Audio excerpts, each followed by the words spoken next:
zhvillimet të tjera, kam të ftuar në studio zotin Fatos Klosi.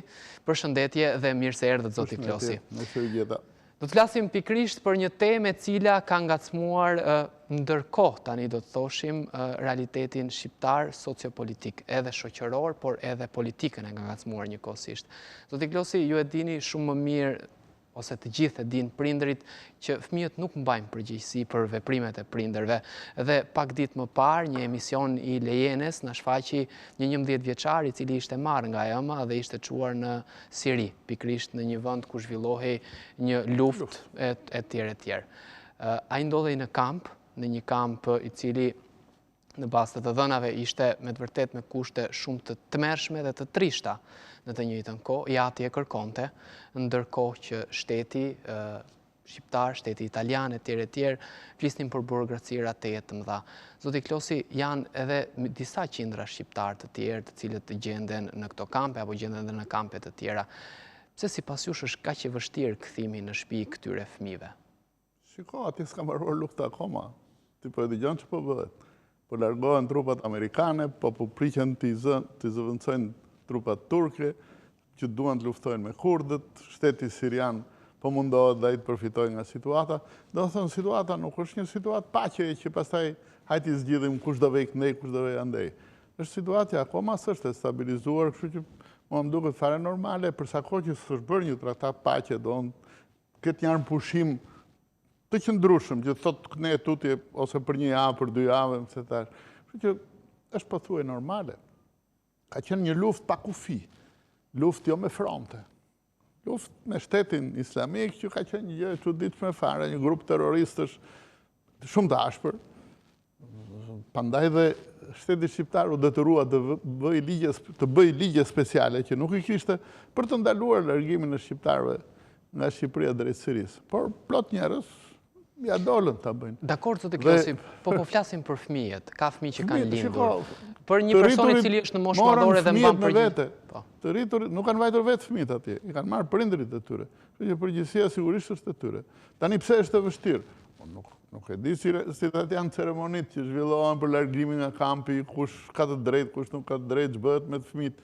Po thash, është një situatë akoma e turbullt atje. Që të thuash që problemi tash po shkon drejt zgjidhjes, dhe fëmijët që janë atje duhet shkojnë në vendet e tyre, më thash. Nuk është një situatë që thjeshtë. Artikuj të ndryshëm që ka rastisur që lexoj pikërisht sa i përket çështjes dhe presidenti i Shtetit të Bashkuara të Amerikës Donald Trump ka urdhëruar që të merren personat që janë nëpër këto kampe nga shtetet respektiv. Thotë që shkruante deri diku në thonjza, shumica e këtyre mund të jenë edhe min me sahat. Sipas mendimit tuaj. Është me kohë kjo. Pse min me sahat? Ajo ka qenë një luftë ideologjike. Nuk ka qenë një luftë shtetërore që vendosi ministri i mbrojtjes a parlamenti i vendit përkatës në të. Ajo ka qenë një luftë ideologjike. Janë mbledhur njerëz nga gjithë Europa, mbas edhe më larg, për të luftuar atje. Kështu që ata njerëz janë nëpër kampe, nuk është se kanë shpëtuar nga ky virus, po themi, kështu po e formuloj unë. Ata janë ideologjikisht të njëjtët me ata që kanë qenë edhe gjatë luftës. Humbën luftën, por kjo s'do të thonë se ata kanë ndryshuar mendim. Ka plot që dhe kanë ndryshuar, se panë se çfarë lufte ishte, sa e ashpër ishte. Nuk bëhesh në emër të islamit, bëhesh në emër të ideve të atyre që ishin shefa, si gjithandej luftrat. Kështu që nuk janë njerëz të zakonshëm. Që ti quash që vajten atje për turizëm, prishania, ngelen atje ca muaj, hajde marrim tani diktojmë se kemi detyrime.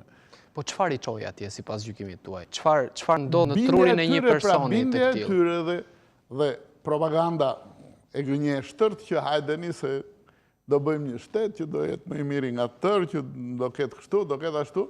Natyrisht njerëz të varfër, njerëz të indoktrinuar, njerëz që se njohin fare situatën në atë rajon, që ka qenë e trazuar për shumë vitesh, janë bindur nga kjo propagandë dhe kanë shkuar me shpresën sigurisht që do jenë më mirë. Dhe fundi është ky, që prindrit janë vrarë, kalamajt kanë ngelur nëpër kampe, hajde zgjidhe, s'është një gjë aq e kollajshme, se duhet ta bëj këtë. Unë së rëja të paktën, a ku di unë, një organizëm ndërkombëtar mund ta bëj këtë. Nuk mund ndërhyj çdo shtet, thotë tani kush janë shqiptarët, hajti marrim me të thash. Ma merr mendja që OKB-ja që gjithjetën është marrë me këto probleme, është duke punuar për të parë si që shtek dhe pastaj kur të jenë sqaruar gjërat, besoj se do merren vendimet përkatëse. Për kalamajt unë besoj që do jetë tjetër gjyfare, se ata janë më të pafajshmit në gjitha të histori. Për të rriturit, varet pastaj çfarë krimesh kanë bërë, ka informacion, s'ka informacion, nëse janë marrë, në cilën repart kanë qenë, më the tash, varet shumë nga sjellja e tyre, nga shumë gjëra, nuk ata janë konsideruar si një grup kriminal terrorist. Që s'është kaq thjesht, të interesohet Shqipëria të marrit vetë tani. E vërtet. Po, sa i përket kthimit, Kosova për shembull deri më tani bëhet me dije se ka marrë rreth 150 janë kthyer në Kosovë, kanë dhe qendrën e rehabilitimit. Ndërkohë në Shqipëri ka probleme të shumta dhe gazetarë të ndryshëm shkruajnë se pse Shqipëria nuk i bën funksionale qendrat e veta që të mund që të kthehen. A kemi ne kapacitete pikërisht nuk e di nëse duan të kthehen apo jo. Se di fare asnjë s'mund ta di me ata njerëz. Prandaj natyrisht duhet marrë që ta dish. Po s'u morë me këtë punë, nuk e si ta dish. Shqipëria duhet merret. Me njerëzit e saj sigurisht që duhet merret. Por unë nuk e quaj një proces të thjeshtë. Nuk është një proces shumë i thjeshtë. Në kuptimin që ata janë njerëz që kanë luftuar, janë njerëz që kanë vrarë. Mund të ishin vrarë edhe vetë, plot janë vrarë për tyre. Kështu që në këtë pikpamje nuk mund të konsiderohen qytetarë që kanë mbetur se ju prish vapori dhe tani hajde i marrim. Nga kjo pikpamje nuk çuditem me faktin që problemi është i vështirë. Nuk e di kush vendos për ta, si është organizuar nga UNHCR-ja, nga organizmat tjera ndërkombëtare. Si i konsiderojnë ata, me siguri i kanë ndarë, ata që kanë qenë më të rrezikshëm, ata që kanë qenë ushtarë të thjeshtë, më the tash. Sipas gjykimit tuaj, Shqipëria është një vend i NATO-s, Shqipëria është një vend i sigurt, sipas Shqipëria do bëj atë që do bëjnë gjithë vendet e NATO-s. Dhe natyrisht shembullin këtu e japin amerikanët, si do sillen amerikanët me qytetarën e tyre që janë në Siri, ashtu do sillen edhe vendet të tjera pastaj, natyrisht do ketë diferencime sipas politikave të brendshme, po orientimi kryesor unë besoj që do jetë një. Pse? Kanë qenë reparte ushtarake, kështu që unë besoj që dhe i takon më shumë organizmave ushtarak të edhe prokurorive të vendeve përkatëse, se duhen sqaruar ku kanë ikur para se të bëhesh ligji, mbasi të bëhesh ligji, çfarë përgjegjësi e kanë ata? I takon asaj kohe kur mbasi s'mund të ngarkosh me përgjegjësi, apo i takon që kanë ikur mbas ligjit. Janë shumë probleme, nuk është një problem që zgjidhet kështu shpejt. Në gjykimin tuaj, me për fëmijët është problemi i madh. Pra si mendon ti se mund të zgjidhej kjo lloj çështje, ose çfarë mendimi do të jepje ti që të zgjidhej? Shqipëria duke bërë problem, pranë organizmave ndërkombëtare që po merren me këtë problem. Unë jam i sigurt që dikush po merret. Kështu që duke sqaruar sa shqiptar janë, sa fëmijë shqiptar janë, të çmoshe, nga cila zone më the thash që të diskutohet edhe këtu që janë nga kjo familje, nga ajo familje, të sqarohet pozicioni i fëmijëve në fjalë. Dhe pastaj me fëmijët problemi është shteti shqiptar duhet të interesohet. Duhet të bëhet i përgjegjshëm që janë bitë vet të pafajshëm si fëmijë që janë dhe të përpiqet që t'u zgjidh problemin. Pra t'i kthejnë te prindrit ose nëse janë prindrit më se ka plot raste të tilla t'i kthejnë te gjyshit e tyre, te farefisi i tyre. Mos i lënë të mbeten andej kampeve o kudon. Me të rriturit problemi është të gjithfarë. Zoti Klosi, nga informacionet që ju keni, nga çka shihni për ditë me një sy kritik, ky lloj ekstremizmi ose një lloj radikalizimi, sipas jush është një fantazëm e madhe që fryhet edhe shumë nga mediat, apo në Shqipëri ka ndonjë rrezik apo potencialitet? Si e shihni ju me syrin tuaj? Sepse Shqipëria është dhe vend i varfër, themi drejtën, nuk është se është vend i pasur. Fakti që është vend i varfër e bën më të kollajshme që ca njerëz të marginalizuar në një farë mënyrë që kanë mbetur keq, që ekonomikisht janë keq, po të jenë në vende rurale, s'kan tokë, nuk di, janë raste pafundë. Atyre, por në fundit që ndjenë veten që pa asnjë perspektivë, gënjehen më kollaj nga propaganda që bëhet në kësi rastesh. Dhe nuk do të çuditesh. Me këta njerëz, natyrisht shteti dhe filloi të bëhet, duhet shteti, komuniteti musliman, se morën dhe ata përsipër përgjegjësinë e tyre, se nëpër xhamia bëhet propaganda, bëhesht paktën propaganda. Dhe komuniteti musliman me sa mbaj mend unë tha jo, zyrtarisht nuk bëhet në xhamit tona. Ato që se po pas ka dhe xhami që nuk varen nga komuniteti musliman, janë organizime si thua të një grupi të caktuar që me fonde që i gjejnë me rrugët e tyre. Pra, ky është problemi kryesor. Ata njerëz duheshin sqaruar se tani. Me sa dëgjoj nga lajmet, nuk është se po konsiderohet i mbyllur problemi i shtetit islamik. Edhe në qoftë se vatrat kryesore, për shembull në Irak, mund ta quash të mbyllur, tani po mbyllet në Siri. Nesër mund të lindë në një vend tjetër, e njëjta gjë. Pse? Edhe Siria para 6 vjetësh ishte një vend normal, dukesh normal të paktën. Dhe u sajua, atje filloi një luftë midis opozitës dhe qeverisë. Dhe këtë situatë e shfrytzuan islamikët dhe u futën ata në vallë dhe opozita iku pastaj jashtë Sirisë dhe tani po kthehet, nuk e di kthehet apo jo, por islamikët përfituan nga kjo gjë dhe një pjesë të Sirisë e bën pjesë të shtetit të tyre. Natyrisht Iraku ishte në ato telashe të mëdha që kishte, edhe këtë shfrytzuan situatën e paqartë ose situatën jo stabile që ishte në këtë territor. Por situatat tilla mund të krijohen.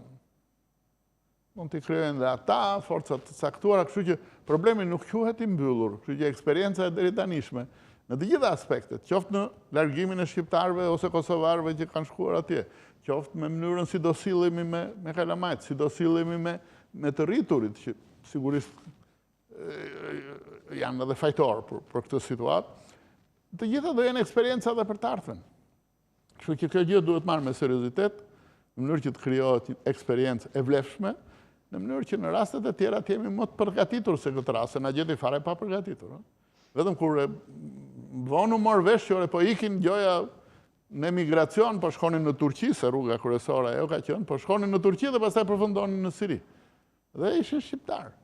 Dhe ishin shqiptar që po merrnin pjesë në një luftë që s'u takonte absolutisht.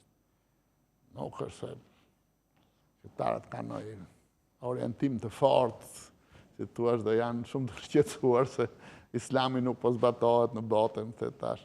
Por tash propaganda e shfrenuar që është bërë, e gënjeshtër. Pikërisht mbi këtë premis që ju thatë, zoti Klosi, mbi këtë propagandën e gënjeshtërt, po propaganda kërkon dhe një propagandus. Kur ju e keni lënë shërbimin informativ, a keni patur, si thuash, nën kontroll, thuajse të gjithë situatën dhe keni pasur pajisjet e dura apo të gjitha mjetet teknike që të ishte gjithçka, si thuash, të dihej edhe një miz kur lëvizte, po të themi? Jo. Asnjëherë s'është e mundur që e fundit që thatë edhe një miz kur lëvizte, është alegorike. Pra, ka qenë tjetër situatë. Unë kam 20 vjet që kam ikur nga shërbimi, ose po thuaj 20 vjet. Në atë kohë shteti islamik kishte asnjë shenjë. Atëherë ishte Al-Qaeda, si grupimi kryesor, por që ishte shumë larg në Afganistan, në Pakistan, ishte një çik larg. Dhe ata kishin problemin me amerikanët. Pastaj me situatat që u krijuan në gjithë vendet arabe praktikisht, po kryesisht në Siri për ta më kollaj dhe për në Irak janë vende fqinj dhe midis tyre, ajo zona e kufirit midis tyre është zona ku ka qenë shteti islamik. Do të thonë krijohen mundësia që ata të krijojnë një shtet. Sigurisht dikush i mbështeti. Dhe janë këto vendet ekstremiste islamike, që kanë derdhur para atje. Ndoshta pa e menduar që do vente puna gjerë këtu, që ata të bëheshin problem për Amerikën, të bëheshin problem për NATO-n. Dhe thash, por ata janë ndihmuar sigurisht financiarisht, se nuk bëhet kollaj një luftë. Dhe ata shisnin naftë. Shisnin naftë. Dhe kjo naftë, kush e blend? Për gjithë vendet rrotull. Nuk ishte në gjë aq sekrete, aq e fshehtë asje. Unë uroj që të kenë nxjerrë mësim të gjithë vendet që u implikuan në këtë punë, që një gjë e ngjashme mos përsëritet, se ja ju del dore. Siç doli shteti islamik. U nis si një opozit ushtarake kundër atij presidentit të Sirisë, s'po kujtohet emri tani, dhe përfundoi në një gjë që i doli jashtë kontrollit gjithëve. Opozita e vërtet, i nisi luftën ikën, kryesisht në Francë dhe në Angli, edhe lufta u bë me ISIS-in. Kështu që, thash, çdo situatë e paqartë, shërben si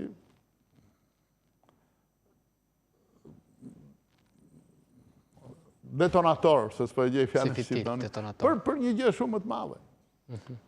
Dhe kurse në Shqipëri ajo që ti përmendë për të kthyer te pyetja se u largova një çik, ishte tjetër situatë. Në atë kohë kanë qenë fillimet e hapjes së vendit tonë dhe natyrisht të gjitha infrastrukturat fetare në Shqipëri mungonin. Dhe pati ndihmë nga të gjitha anët.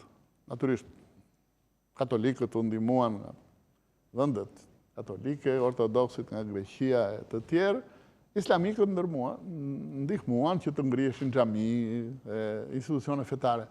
Dhe erdhën plot, vërtet njerëz të mirë që ndihmuan jo vetëm për ngritjen e këtyre institucioneve, por dhe ndihmuan kuadrin e varfërisë që kishte vendi, kishte probleme pafund. Dhe këta u mirëpritën.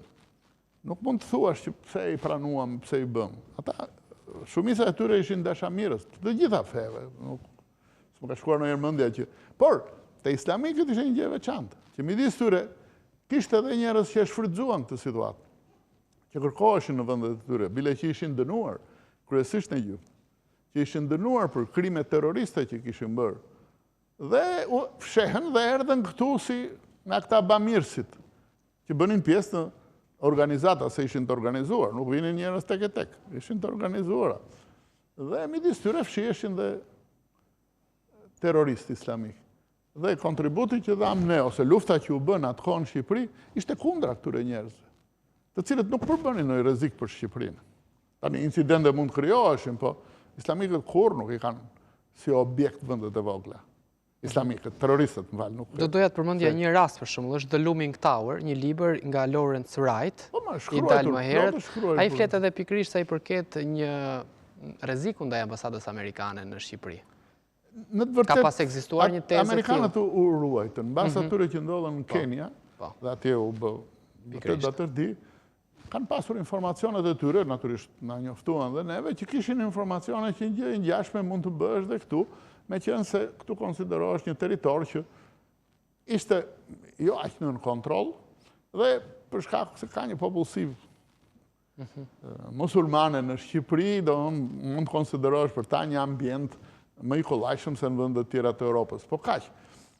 Dhe u morën masat forta në atë kohë, për mbrojtjen e ambasadës amerikane, dhe nuk pati asnjë incident. Dhe lajme të tilla gjithmonë ka. Edhe po të jetë një lajm i vogël, s'mund ta neglizhosh dhe thuash që ema se s'është gjë. Do marrësh masat se mund dali një gjë e vërtetë dhe pastaj Si është bashkëpunimi, ose si e keni lënë ju dhe si ka qenë dhe si mendoni ju se vazhdon, bashkëpunimi midis shërbimit informativ dhe CIA-s amerikane? Shiko, bashkëpunimi është më i miri i mundshëm në fushën e luftës kundër terrorizmit. Terrorizmi është një fenomen ndërkombëtar. Tash Shqipëria është një vend i vogël dhe mund ta them, do të thënë, që nuk është me interes për terrorizmin. Se terroristët me gjithë veprimet e tyre, si qëllim kryesor kanë të tregojnë që ekzistojnë, të tregojnë që janë një grup që luftojnë statu quo-n, luftojnë kulturat moderne që ata janë për dogmën e... Kështu që natyrisht që zgjedhin vende ku një akt terrorist bën shumë buj, kanë zgjedhur Parisin, kanë zgjedhur Brukselin, Londrën, Japoninë, po janë të tjerë. Bëjnë terroristët zgjedhin përgjithësi vende të mëdha, siç është edhe New Yorku, në të cilat puna e tyre jep shumë efekt. Në këtë kuptim Shqipëria asnjëherë s'kemi besuar, edhe nga faktet, jo vetëm nga kjo ide, që ata që kanë qenë në Shqipëri kanë qenë për të fshehur këtu, për të humbur gjurmët për ca kohë. Dhe puna që u bë ishte që sigurisht me ndihmën e gjithë shërbimeve partner, ne as mund t'ia dinin emrat atyre, as dinim asgjë për ta, ata kanë dhe hieroglifet e tyre, domethënë, kanë nga 5-6 emra, ata kishin shumë pasaporta, secili prej tyre kishte shumë dhe sa herë që i duhesh për ta ndruar nxjerrin në një pasaport tjetër. Ishin të përgatitur kur erdhën këtu, për të ruajtur. Dhe informacioni kryesisht ka qenë nga amerikanët dhe francezët. Pra informacion kemi pasur kryesisht nga amerikanët dhe francezët sa i përket. Nuk ka qenë joni. Ne kontribuam me këtë që i kontrolluam të tërë. i mbajtëm ca kohë në vëzhgim për të parë, nëse ishin njerëz të dyshimtë, të padyshimtë, i kemi ndjekur për ca kohë dhe u bindëm që 4-5 prej tyre ishin njerëz që kërkoheshin. Dhe mbase duke shkelur ca norma, ca rregulla të Europës, të Amerikës, ata u ekstraduan nga Shqipëria. Njeriu vra bile në një shtëpi këtu. Nuk desh të dorëzohesh. Po, sipas jush me kaq sa po kuptojmë, situata paraqitet e qetë, nuk është, domethënë nga bashkëpunimi që kemi me vendet e NATO-s, nga bashkëpunimi që kemi me shërbimet e tjera sekrete, nga bashkëpunimet janë të mirëfillta, shumë të mira dhe ekselente sa i përket pikërisht tyre fushave. Kjo është fusha më e rëndësishme e bashkëpunimit praktikisht për shërbimet partner. Nëse ne kontribuojmë në një gjë në punën e tyre është kjo, bashkëpunimi në fushën e luftës kundër terrorizmit. Edhe krimi organizuar, trafiqet, të kësaj natyre janë pak a shumë se janë fenomene ndërkombëtar, të paktën rajonal, duke neve. Por terrorizmi është në vendin e parë. Kështu që bashkëpunimi në këtë fushë ka qenë gjithmonë. Besoj që është dhe sot, me siguri.